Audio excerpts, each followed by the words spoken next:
नमस्कार, INC TV पर आपका स्वागत है। मैं हूं राधिका खेड़ा। सच्चाई पर चर्चा में आज हम आपको लॉकडाउन के दौरान एक सच पर आधारित फिल्म दिखाते हैं। सुनिए, देखिए और महसूस कीजिए कि आज हमारा देश किस मुहाने पर खड़ा है। कोरोना ने बहुत लोगों को चोट पहुंचाई, बहुत लोगों को दर्द हुआ, दुख हुआ, मगर सबसे ज्यादा दर्द, सबसे ज्यादा दुख हमारे मजदूर भाई और बहनों को हुआ। सड़कों पे हजारों किलोमीटर चले, भूखे चले, प्यासे चले, रुके नहीं। धमकाया गया, मारा गया, पीटा गया, डराया गया, रुके नहीं, घर की ओर चले। हम निकल जाएंगे, बच्चों को लेकर हम निकल जाएंगे। हम बहुत परेशान है साहब, बहुत परेशान है। अब जी हम बच्चे हम कैसे करेंगे बताओ हमें आप। यहाँ से भगा दिए, यहाँ से जाके यहाँ से भगा देंगे। अब जाए कहाँ से, जाके अम्बाला से आ रहे हैं हम। कहाँ से? अम्बाला से आ रहे। 6 दिन हो गए यार, 6 दिन हो गए। किसी की टूटी हुई साइकिल ली थी कि 500 रुपए टूटी साइकिल ली थी, आज वैसे ही चल रहे हैं।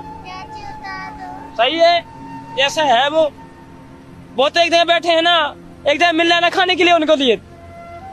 आप मत रोइए भैया, उनके लिए मिलना ना खाने, शांति से बैठे हैं। उनने फोन कर दिया, हाँ ये चाहिए वो चाहिए, उनके लिए आ जाएगा। हमारे लिए कौन सुनना है बताओ। के हुकूमत तेरे सारे जुल्मों सितम, लॉकडाउन के वो जानलेवा करम, याद रखेंगे हम, याद रखेंगे हम। के अपने घर बार माँ बाप से दूर थे, जुर्म ये था मजदूर थे, पेट खाली था और भूख से चूर थे, फिर भी पैदल ही चलने को मजबूर थे। दिल में थी बेबसी, आंख आंसू से नम, याद रखेंगे हम, याद रखेंगे हम। मीडिया वालों के जरिए वो हम लोगों को नहीं पहचाने, इसी अंगूठे से जीतते हैं वो लोग। ये अंगूठा दबता है। कह रहे थे भाजपा सरकार बड़ी नीक है, कुछ नहीं नीक है, सब मतलबी है, स्वार्थी है। मजदूर नहीं वो योद्धा है, हिम्मत की मिसाल है, मन से मगन, कर्म से लगन, तन से बेमिसाल है। लेकिन आज वो बेहाल है, कोसों पैदल चल पड़ा जहां उसके गांव की चौपाल है। निरीह बेबस आंखें, अंतहीन सड़कें और जीवन का सवाल है। भूखमरी जैसा हाल है, आज वो बेहाल है। सोचा न गाड़ी है, न घोड़ा है, न रेल की चाल है, थका हारा सो गया, अब रेल की पटरियां लाल है। नींद और मौत का ऐसा रिश्ता जुड़ा, नींद और मौत का ऐसा रिश्ता जुड़ा, चीखती रेल की पटरियां रह गईं, जाने कैसी थकन ओढ़ कर सो गए, जाने किस ख्वाब के शहर में खो गए।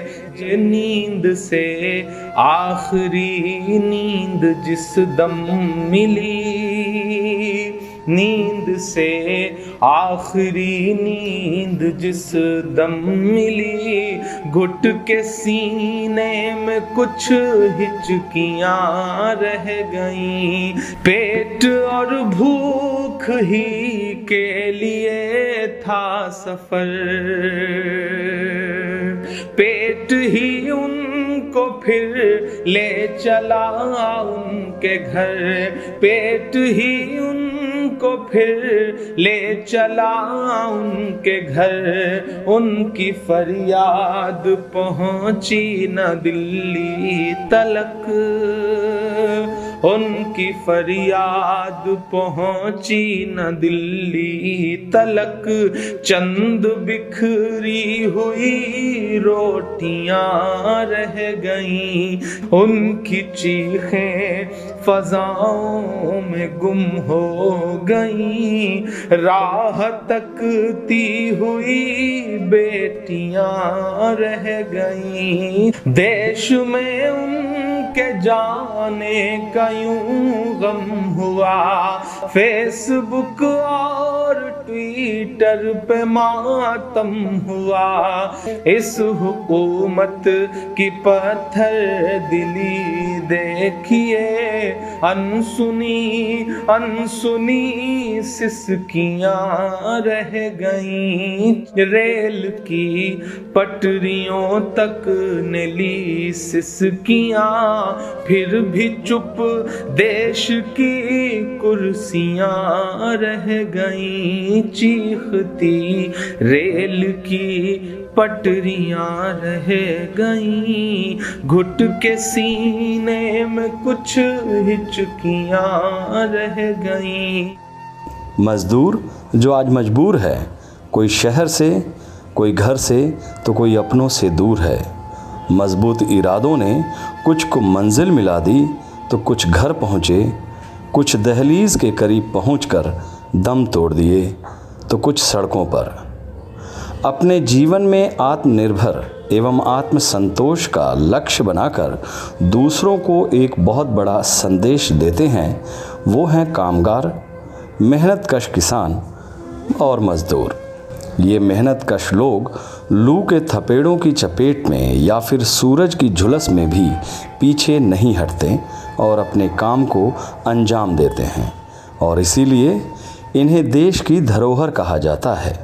किसान अन्नदाता है तो मजदूर राष्ट्र निर्माता है। अपने कर्मों में मगन होकर मजदूर हर इमारत की नींव को अपने पसीने से मजबूत बनाता है, तो किसान अपने खेत खलिहानों में शरीर के तप से देश का पेट पालता है।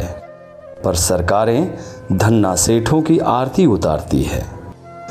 दिनकर जी ने कहा है, आरती लिए तू किसे ढूंढता है मूर्ख, मंदिरों राजप्रसादों में तहखानों में देवता कहीं सड़कों पर गिट्टी तोड़ रहे, देवता मिलेंगे खेतों में खलिहानों में। फावड़े और हल राजदंड बनने को हैं, धूसरता सोने से श्रृंगार सजाती है। दो राह समय के रथ का घर घर नाद सुनो, सिंहासन खाली करो कि जनता आती है। कोरोना महामारी के चलते आज किसान और मजदूर वर्ग सबसे पीड़ित है। महामारी से पहले भी मंदी की वजह से मजदूर हर सुबह मजदूरी के लिए चौक और चौराहों पर हाथ में थैला तान टकटकी लगाए काम की तलाश में था। कुछ लोग लॉकडाउन के शुरुआती दिनों में रेल चलाकर मजदूरों को उनके घर भेजने की बात कर रहे थे, लेकिन थाली पीटने के शोर में उनकी बातें दब गई। इस विपत्ति काल में समाजसेवी संस्थानों ने, राजनीतिक दलों ने, धार्मिक संस्थाओं ने लंगर लगाकर मदद की, तो कांग्रेस ने मजदूरों, कामगारों, प्रवासियों को उनके घर जाने के लिए रेल के टिकट का खर्चा भी उठाया। लॉकडाउन के शुरुआत में ही सोशल मीडिया पर इन कामगार और मजदूरों की बेबसी की तस्वीरें आने लगी थीं, लेकिन उनकी सिसकन को क्या सरकार समझ पाई? फिर भी वो आस लगाए बैठे रहा।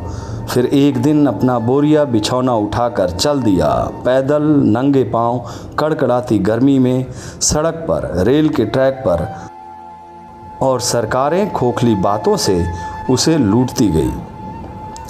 किसी ने कहा है, और मैं उसे कोट करता हूँ, मैं उनकी बातों पे लुट गया हूँ, मगर वो मुझ पर फिदा नहीं हैं।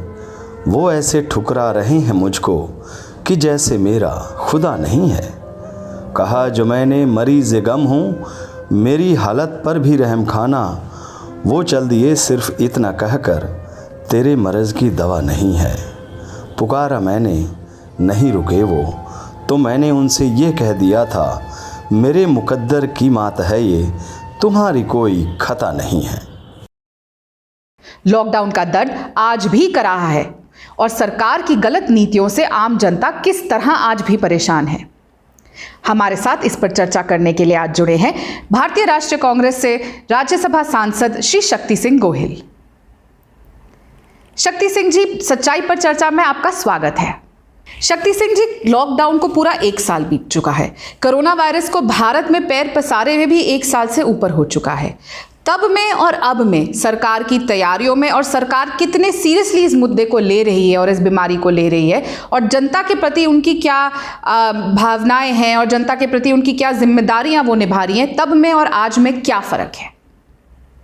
राधिका जी, आपका सवाल सही है कि जब पहला कोरोना का फेज हमारे वहां या वेव हमारे वहां आया, उस वक्त हमारी तैयारी क्या है? हमारे राष्ट्रीय नेता राहुल गांधी जी ने सबसे पहले आगाह किया था कि कोरोना एक ऐसी महामारी आएगी कि जिसके लिए हमारे जैसे बड़े देश के अंदर काफी दिक्कतें आ सकती हैं। राहुल गांधी जी का कहना था कि आज से हम तैयारी शुरू कर ले। वो फरवरी महीने में उन्होंने 12 फरवरी को कहा था कि आज से हम तैयारी शुरू करेंगे, तभी हम कुछ हद तक इसको पहुंच पाएंगे।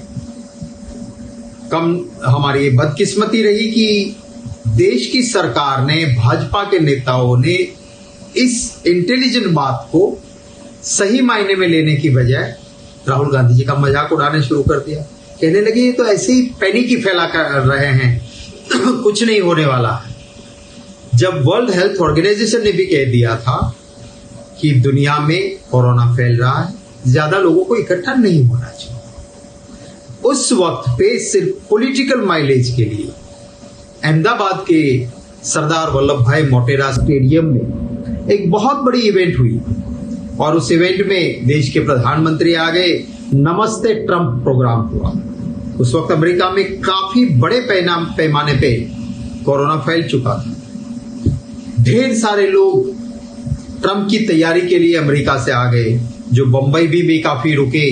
ज्यादातर लोग बंबई लैंड करके अहमदाबाद आए, कुछ लोग इंदौर भी गए, और हमने देखा कि कोरोना की शुरुआत सबसे पहले बड़ी बुरी तरह से यहां हुई। क्या जरूरत थी इस प्रोग्राम को करने की? इसको हम टाल सकते थे। कोई तैयारी हुई नहीं, और उसके बाद जब हालात बिगड़ने लगे तब सही दिशा में एक्सपर्ट या और पॉलिटिकल पार्टी के सूझबूझ वाले नेताओं के साथ बात करने की बजाय एक स्लोगन दे दिया, एक जुमला दे दिया। मोदी जी आ गए और अचानक से कह दिया, मित्रों, महाभारत का युद्ध 18 दिन में जीते थे, अब हम कोरोना के खिलाफ की लड़ाई 21 दिन में जीत लेंगे। क्या यह जुमले या स्लोगन देने का माहौल था? कोई तैयारी नहीं की, और अचानक से लॉकडाउन। लोग बहुत परेशान हुए। उस वक्त गरीब लोगों में कोरोना नहीं फैला था। उस वक्त पे अगर कोरोना था तो सिर्फ पैसे वाले लोग और बाहर से, विदेश से आने वाले लोग, उन्हीं के वहां कोरोना था। अगर 3 दिन का वक्त देते, हमारे पास 12,673 ट्रेन उस वक्त उपलब्ध थे। अगर उन ट्रेनों पे काम पे लगा देते हम, तो हर दिन में 2 करोड़ से ज्यादा लोग इधर से उधर देश के एक कोने से दूसरे कोने में पहुंचा सकते थे। सिर्फ 3 या 4 दिन में जो प्रवासी मजदूर थे, उनको उनके राज्य में, उनके गांव तक हम पहुंचा सकते थे, और वहां पर उनको मनरेगा का काम और कुछ पैसे उसके अकाउंट में डाल देते। तो उन प्रवासी मजदूरों को शहरों में, वहां पिलर टू पोस्ट, वो सिर्फ एक रोटी के लिए इधर उधर घूम रहे थे, दर दर की ठोकरें खा रहे थे, वो नौबत नहीं आती। और ना ही तो उन राज्यों में जहां कोरोना नहीं था वहां कोरोना फैलता, पर वो एक बिना सोचे समझे लॉकडाउन कर दिया और कोई प्लानिंग नहीं रही। और जब ट्रेनों की सुविधा देने की बात आई, तब भी इस देश का गरीब का अधिकार था, उनको मिलना चाहिए था, उनको सुविधा नहीं दे दी। वो कांग्रेस अध्यक्षा सोनिया गांधी जी थी जिन्होंने आह्वान किया, और काफी कांग्रेस के कार्यकर्ता आगे आए।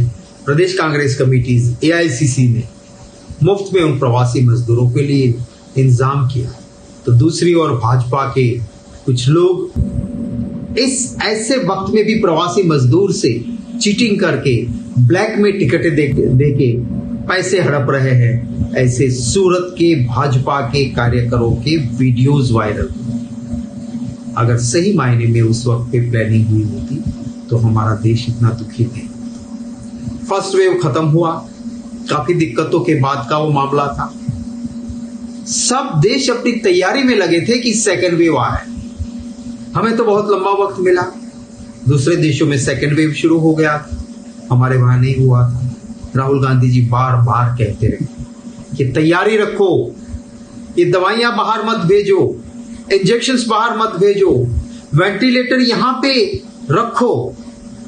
नहीं माने। बाहर के देशों में इंजेक्शंस, दवाइयां, यहां तक कि वैक्सीनेशन देने की बातें बाहर भेजते रहे। दिल्ली हाई कोर्ट ने बड़ी फटकार लगाई, सिर्फ ऑपोजिशन विरोध करे ऐसी बात नहीं, दिल्ली हाई कोर्ट ने फटकार लगाई और कहा कि तुम क्या कर रहे हो, बाहर के देशों में वैक्सीन भेज रहे हो, दवाई भेज रहे हो, और हमारे देश में यही सुविधा क्यों नहीं। सरकार ने कहा हम आने वाले दिनों में करेंगे। दिल्ली हाई कोर्ट बहुत गुस्से से बोली, you are saying will do it tomorrow, it should have been done yesterday. आप कहते हो आने वाले कल को हम करेंगे, वो तो बीते कल को हो जाना चाहिए था, नहीं हुआ, कोई तैयारी नहीं। और ये जब दूसरा वेव आया है तब हमारे पास रेमडेसिविर इंजेक्शंस नहीं है, वैक्सीनेशन ढंग का हुआ नहीं, लोग मर रहे हैं और इसको ये उत्सव का नाम दे रहे हैं, उत्सव मनाएंगे। किस बात का उत्सव आप मना रहे हो? मतलब जब लोगों के घर में मातम है, लोगों के घर में आक्रांत है, आंसू है, लोग रो रहे हैं और आपको उत्सव याद आ रहा है। तो ये जो तैयारियां होनी चाहिए, बार बार कांग्रेस पार्टी, राहुल गांधी जी, कांग्रेस अध्यक्षा सोनिया गांधी जी कहते रहे कि 20,000 करोड़ आप विस्ता प्रोजेक्ट में क्यों डाल रहे हो, जिससे सिर्फ आप नया पार्लियामेंट बिल्डिंग या कुछ बिल्डिंगों को रिनोवेट करके सुशोभित करने में खर्च कर रहे हो। अब ये 20,000 करोड़ वहां मत डालो, यही पैसे आप अस्पताल के इंफ्रास्ट्रक्चर में डालो। अगर वो किया होता आज इतनी बड़ी दिक्कत नहीं होती। ये सरकार इस मामले में टोटल फेल रही है। शक्ति सिंह जी, लॉकडाउन का, कोरोना वायरस का जो सबसे बड़ा असर रहा है वो इस देश की इकोनॉमी पे रहा है। लोगों के व्यवसाय बंद हो गए, लोगों की नौकरियां चली गईं, रोजगार चला गया, लोग गरीबी रेखा के नीचे आ गए, मिडिल क्लास की रेखा से। सबसे बड़ी ज़रूरत इस दौरान जो सरकार को थी कि वो महंगाई कम करे, लेकिन हमने देखा जिस तरीके से रसोई गैस के दाम हो, पेट्रोल डीजल के दाम हो, वो आसमान छू रहे हैं। आम आदमी की कमर पर महंगाई का वार इस सरकार ने किया है। क्या ये सरकार अपने लोगों के बारे में कुछ सोचती नहीं है? राधिका जी, आपका अच्छा सवाल है कि इकोनॉमी और कोरोना, लॉकडाउन, कोरोना की वजह से मजबूरियां हमारी इकोनॉमी को बहुत मार रही, पर इस वक्त पे सरकार की जिम्मेवारी। और हमने देखा है, पहली बार नहीं, पूरी दुनिया में रिसेशन आया, कांग्रेस पार्टी पावर में थी, वो सोनिया गांधी जी और मनमोहन सिंह जी का नेतृत्व था। पूरी दुनिया मंदी, रिसेशन के मार से परेशान थी, तब हमारे देश की इकोनॉमी को हमने संभाल के रखा था, क्योंकि मनमोहन सिंह जी और सोनिया गांधी जी का नेतृत्व कांग्रेस पावर में। इस बार राहुल गांधी जी बार बार एक सही रास्ता दिखाते रहे कि इस इकोनॉमी को ठीक करने के लिए आप कहां पैसे डालो। आप पैसे उन लोगों के हाथ में दो जहां से पैसों का सर्कुलेशन होगा, जहां से इकोनॉमी सुधरेगी। जो गरीब है, जो जरूरतमंद है, उसके हाथ में पैसे दीजिए। वो नहीं माने। अब जिसकी ट्रेजरी में 10,000 करोड़ पड़े हैं, वहां अगर आपने 200-500 करोड़ और भी दे दिए तो और पड़े रहेंगे ट्रेजरी में। इससे कोई इकोनॉमी सुधरेगी नहीं। जो काम इस वक्त होना चाहिए, जो करना चाहिए इकोनॉमी को ठीक करने के लिए, वो हुआ है। और कोरोना की वजह से कुछ ऐसे लोग बर्बाद हुए जो हर रोज का लेते हैं, हर रोज का खाते हैं, हर रोज का कमाते हैं, हर रोज का खाते हैं। उनकी आमदनी तो बंद हो गई, पर उसको भगवान के भरोसे छोड़ दिया। उनकी कोई चिंता नहीं। कहते थे मैं जहां हो वहां रहो, भाइयों बहनों, आपको खाना पीना वहीं दे दूंगा। हमने देखा ना खाना मिला, ना पीना मिला। लोग सड़कों पे आ गए, पुलिस के डंडे खाए। अपने वतन में वापस जाते हुए कई लोगों ने जान गंवा दी और इकोनॉमी बर्बाद हुई। इसके लिए अगर कोई जिम्मेवार है तो इस देश की भाजपा की सरकार है। वो एक पागलपन वाले डिसीजन लेते हैं जिसे हम तगलकी निर्णय कहते हैं, क्योंकि मोहम्मद तुगलक एक ऐसा राजा हुआ था कि जिसने दिल्ली से कैपिटल को दौलताबाद ले जाने की कोशिश की और वहां जाके फिर लगा ठीक नहीं, फिर से दौलताबाद से दिल्ली किया था। जो वहां पे सिक्के चलते थे सोने और चांदी के, उसको बंद करके चमड़े के सिक्के इंट्रोड्यूस किए और उसी की वजह से, वो करेंसी बदलने की वजह से उसकी इकोनॉमी खत्म हुई। आज उसी तुगलक की तरह ये सरकार भी, चाहे जीएसटी हो, चाहे नोटबंदी हो, चाहे कोरोना से लड़ना हो, चाहे इकोनॉमी हो, वही तुगलकी डिसीजंस लेती है और देश आज बर्बाद हो रहा है। उम्मीद करता हूं कि देश की जनता दिल के साथ दिमाग से भी सोचे। हमें गुमराह किया जाता है, फौज हमारी लड़ती है, जवान हमारे शहीद होते हैं।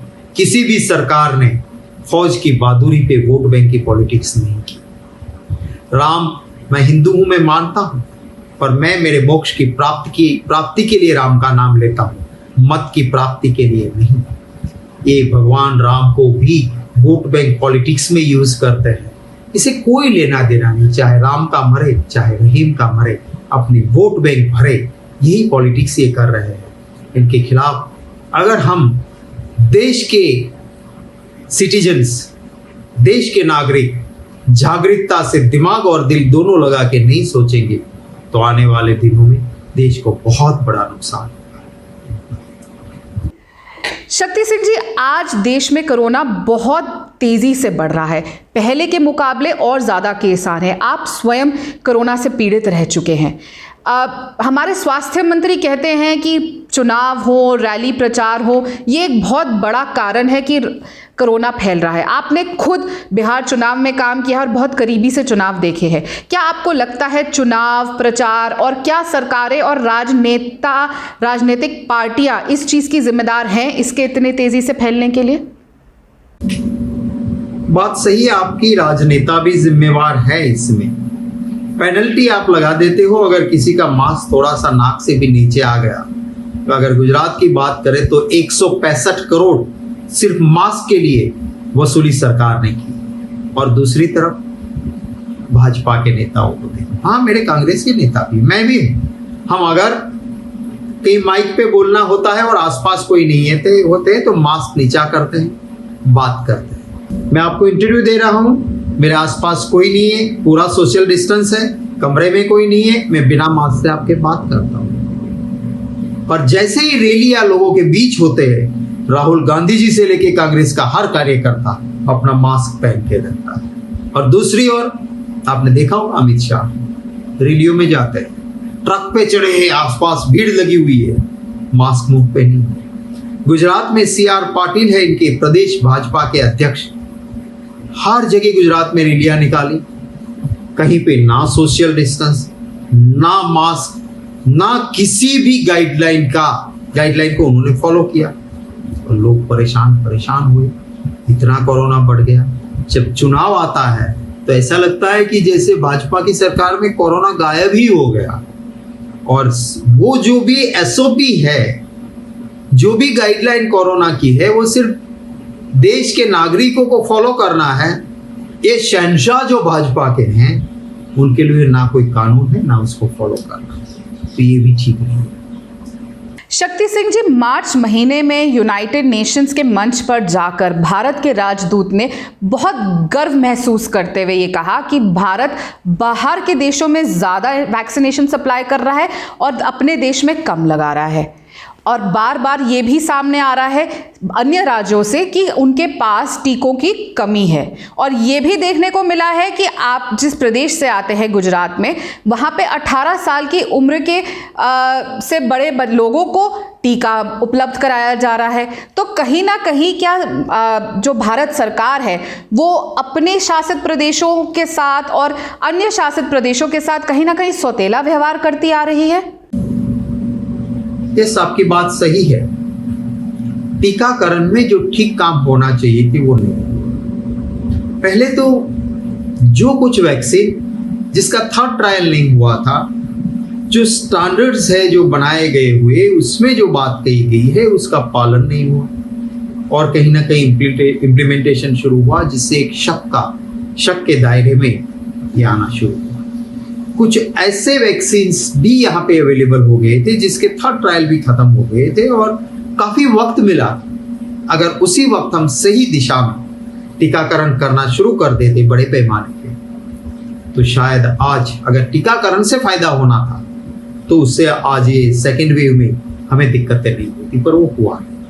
हम बाहर भेजते रहे, बाहर के देशों में एक्सपोर्ट करते रहे, बाहर के देशों में डोनेट करते रहे और दिल्ली हाई कोर्ट ने भी फटकार लगाई कि क्या कर रहे हो। दूसरी ओर देश के नागरिकों को कहा जाता है कि फर्स्ट वैक्सीन लिया, सेकेंड डोज आपको 2 महीने के बाद लेना है। किसी को कह रहे हैं कि 2.5 महीने के बाद लेना है, किसी को कह रहे हैं 6 हफ्तों के बाद लेना है और प्रधानमंत्री जी 5 हफ्ते पे लेना है। क्यों ऐसा? क्यों डिस्क्रिमिनेशन? क्या बात है इसकी? किसको क्या आप दे रहे हो और उसकी क्या क्रेडिबिलिटी है वो भी आप बता नहीं रहे। आज गुजरात हाई कोर्ट ने एक वर्डिक्ट दिया और उसमें उन्होंने भी चिंता जताई कि आप जिस वैक्सीन की बात करते हो, वैक्सीन के दोनों डोज देने के बाद लोगों को कोरोना हो रहा है, तो क्या जवाब है सरकार के पास? सरकार के पास कोई जवाब नहीं। जो टीकाकरण में भी आप भेदभाव करते हो, आप छत्तीसगढ़ के साथ, महाराष्ट्र के साथ और पंजाब के साथ कुछ और व्यवहार करोगे क्योंकि वहां पे कांग्रेस की सरकार है, और गुजरात के साथ आपका मापदंड या यूपी के साथ आपका मापदंड या मध्य प्रदेश के साथ आपका पैरामीटर्स बदल जाता है। कहीं पे 18 साल वाला भी 15 साल वाला भी वैक्सीन ले लेता है क्योंकि वहां पे आप शासन में हो, आप चुप हो, और दूसरी जगह पे सवाल खड़े करते रहे हो। ये क्या बात है? ये ठीक नहीं हो रहा है। शक्ति सिंह जी, प्रधानमंत्री जी ने 20,000 करोड़ रुपए का पैकेज अनाउंस किया कोरोना से लड़ाई लड़ने को। एक पीएम केयर्स फंड भी स्थापित किया पर लेकिन जब सवाल पूछे जाते हैं तो ये कहा जाता है ये दोनों चीज़ों के लिए हम जवाब देने के लिए जिम्मेदार नहीं हैं, ना ये आरटीआई के अंडर आते हैं। किसी को नहीं पता वो पैसा कहाँ गया, किधर इस्तेमाल हुआ और कहाँ से आया। क्या इसमें भी सरकार ने आपदा में अवसर ढूंढा? बिल्कुल सही बात है। पीएम रिलीफ फंड में लोग कहाँ कहाँ से पैसे देते हैं और ये भी एक गवर्नमेंट का पार्ट है और हमारे संविधान में कहा है कि सरकार जो भी खर्चा करती है उसका CAG, controller and auditor general, जो एक कॉन्स्टिट्यूशनल इंडिपेंडेंट एजेंसी है, उनके पास ऑडिट होना ही चाहिए। उस ऑडिट से पीएम रिलीफ फंड को बाहर कर दिया। ना आरटीआई में जवाब मिल रहा है, पारदर्शिता कहाँ है? ये अगर आपको झूठ और गलत कुछ करना नहीं है तो क्या फर्क पड़ता है, कोई भी ऑडिट कर ले। और ये तो एक कॉन्स्टिट्यूशनल इंडिपेंडेंट एजेंसी कैग के ऑडिट से क्यों ये सरकार डर रही है? अगर आपने कुछ चोरी ही नहीं करनी है तो आपके पास अगर आरटीआई में कोई इंफॉर्मेशन मांगता है तो देने से आपको डर क्या है? सवाल तो यही है कि ये सरकार आवाम के इंसानियत के नाते काम करने के पैसे से भी गलत रास्तों पे चोरी कर रही है और गलत पैसे का मिसयूज हो रहा है। और इसीलिए पीएम केयर रिलीफ फंड में भी बहुत बड़ा घपला चल रहा है और इनमें कोई पारदर्शिता नहीं है। ना आरटीआई में जवाब मिलता है, ना तो इसके ऊपर कैग का कोई ऑडिट है। बहुत बहुत धन्यवाद शक्ति सिंह जी हमसे बात करने के लिए। उम्मीद करती हूँ अब आपका स्वास्थ्य भी ठीक होगा। आपने कोरोना से एक लंबी लड़ाई लड़ी है। धन्यवाद, आपके बहुत बढ़िया सवाल थे और वो आपके सवाल नहीं, इस देश की जनता के दिल के सवाल हैं। आपके साथ इन सवालों पे बात करते हुए मुझे खुशी हुई है। मैं देश की जनता को भी अपील करता हूँ कि वक्त है इस देश के लोकतंत्र को बचाने का। इस देश के अंदर जो एक डिक्टेटरशिप आ गई, जो मैं कहूँ वही सही, मेरी सुनो, तुम्हारी कोई सुनवाई नहीं होगी, इस अहंकार को तोड़ना होगा। सिर्फ कोई पॉलिटिकल पार्टी के लिए नहीं, इस राष्ट्र के हित के लिए जरूरी है कि लोकतंत्र की सरकार लोकतंत्र के हिसाब से चलनी चाहिए, ना कि कोई शहंशाह अपने तुगलकी निर्णय करे और जनता उसकी तामील करती रहे, बर्बाद होती रहे। और अगर ऐसे ही करेंगे तो देश बर्बाद होगा। हमारे वहां सही कहा गया है कि गुनाह करने वाला तो पापी है ही, पर गुनाह हो रहा है ये जानते हुए देखते हुए भी चुप रह के सहने वाला भी इसका गुनहगार बनता है। आइए जागिए, इसके खिलाफ आवाज उठाइए। ये लोकतंत्र है। मैं तो ये कहूंगा कि कल मेरी भी सरकार है, हमारी भी कोई गलती होती है तो ये लोकतंत्र के लिए इस देश के हर नागरिक को आवाज उठाना होगा। धन्यवाद। आप सबको बहुत शुभकामनाएं। सच्चाई पर चर्चा में आज बस इतना ही। आप देखते रहिए INC TV।